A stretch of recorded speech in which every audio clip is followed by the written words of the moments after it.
celui qui ne profite pas de Ramadan pour essayer de faire le diagnostic le plus profond de soi, qu'il soit des défaillances majeures ou mineures, il se leurre qu'il n'y a aucun autre moment le plus opportun pour faire ce travail. Toutes les conditions sont réunies.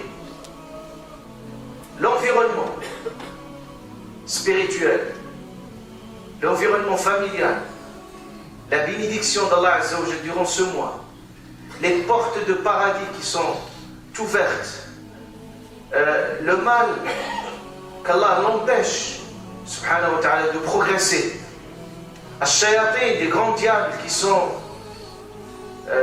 pris en otage, qui ne sont pas... Tout ça fait que Ramadan, il serait le moment de l'introspection. Et ce serait le moment de dire halte, de dire stop à tout ce qui est mauvais, à tout ce qui n'est pas bon. Et de dire, voilà, c'est Ramadan, c'est le moment de changer vers le meilleur. C'est le moment de la transformation de notre être. C'est le moment de se débarrasser de cette charge. Ramadan, d'ailleurs, le mot saum qui veut dire s'abstenir. Saum, c'est pour ça que le prophète alayhi salam qualifie de Shahr Ramadan Shahr Sabr, qui nous apprend la patience et l'endurance.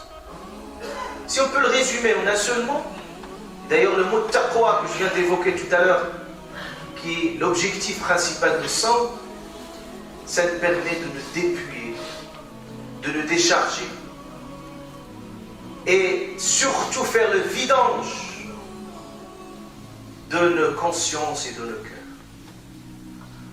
Parce que nos cœurs, ils sont remplis. Parfois, nous sommes préoccupés par plein de sujets, préoccupés par plein de préoccupations, d'objectifs, parfois qui ne sont pas nobles, parfois qui prennent plus d'espace dans nos cœurs. Ramadan, c'est ça. Qu'est-ce qu'il nous dit Ramadan? Ramadan, il permet de faire sortir, de vider tout à l'intérieur de nos cœurs pour laisser la place qu'il faudrait pour Allah Azza wa Jalla. Ça veut dire qu'Allah Azza wa Jalla, subhanahu wa ta'ala, il prend toute la place. Si chacun d'entre nous regarde la place qu'occupe Allah Azza wa Jalla dans nos cœurs, forme métaphore, vous allez trouver qu'il y a peu de place. Nous avons laissé toute la place. Il est occupé. Même nos cœurs, parfois, ils sont colonisés. Il faut les décoloniser. Shaitan, il prend toute sa place.